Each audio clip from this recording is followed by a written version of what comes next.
Yun. Ito yung lagay ng panahon ngayon mga kababayan. Alas 2 ng hapon. Medyo maliwanag naman. Umulan-ulan lang. Wala kaming pasok kasi nga Miyerkules ngayon. Tatama daw yung bagyo. May mga hangin-hangin pero normal lang. Ayun, mga sarado yan. Kasi expected na tatama nga yung bagyo na ano ba yun? Kraton ba yun? Juliana sa Pinas. So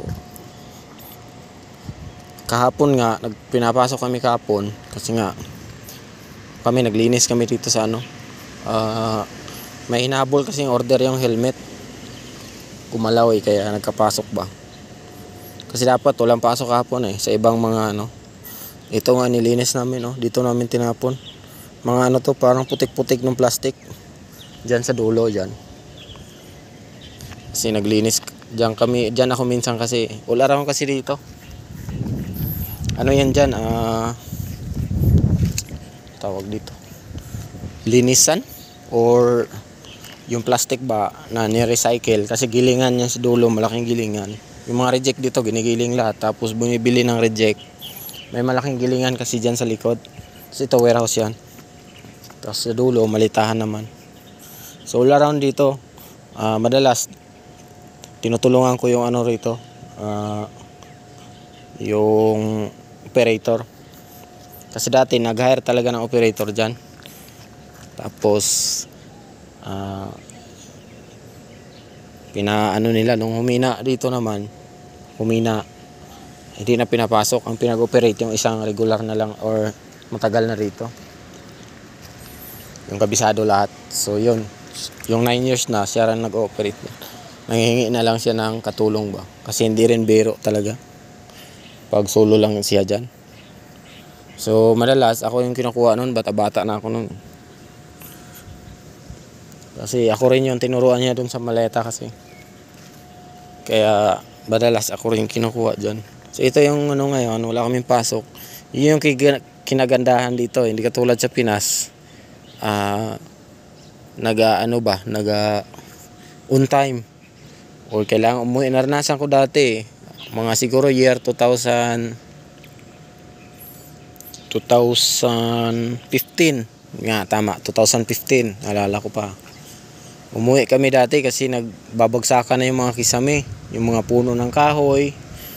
Hindi ko sure kung undoy ba yun. Basta malakas yun. Yung dumaan nga ako sa mga eskineta, mga daanan. Tutuklapan yung ibang yero sa mga kalsada. Yung madaanan ko dati. Sa Paranaque yun. Nagatumba na yung puno sa kalsada o nagaharang na. Tapos yung mga kahoy nagabali na yung sanga, nangalaglag, ganun ba. Pero dito, gabi pa lang. Minsan nga, alas 6 pa lang ng gabi. Advance kasi kung ano yung declaration ng city. Lahat yun, under lahat, school, trabaho, yung mga offices, sarado. Merong ilan nagbubukas. Yung mga safe. Dito naman sa amin, safe naman dito kasi nandyan lang kami sa dorm. Ito yung trabaho namin. Sa loob lang kami. May additional work lang kami dyan sa mga pag umaga. Kami rin naglilinis dyan. Katulad this week, ang ko this week, CR. Dyan yung CR dun sa likod, hindi na ako dun. May iba-iba kaming task. Hindi naman ako lagi sa CR. Weekly kami nagpalitan. 3 kami. Ang kapalitan kong 2 Vietnam. So dito ako na-assign. Tapos pag hindi mo naman, magwawalis ka dyan. Yung mga mga ng puno. Kalat-kalat dyan. Sa labas namin, sa labas dyan. Dyan lang sa harap naman. Binawalis yung yung umuulan kababayan. Umuulan. Pero wala siyang nung nakaraan na wala kaming pasok, 3 days yun. Lalakas ng hangin. Yung nagtuklapan yung bubong namin dyan sa harap. Pero ngayon, masubukan yan kung maghangin ulit. So walang pasok. Gawa ng yun nga. Sa mga store, nagpanic buying. Nung bumili kami nung Lunes ng gabi, alas 10 ng gabi yun. Wala rin kami nabili.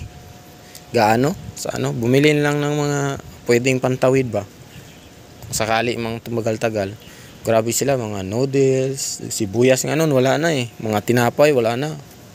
Yung mga nakapak na lang na mga mga chocolate, yung mga ganyan na lang. Makita mo anong oras na ng gabi, ang dami talaga, pila sa counter.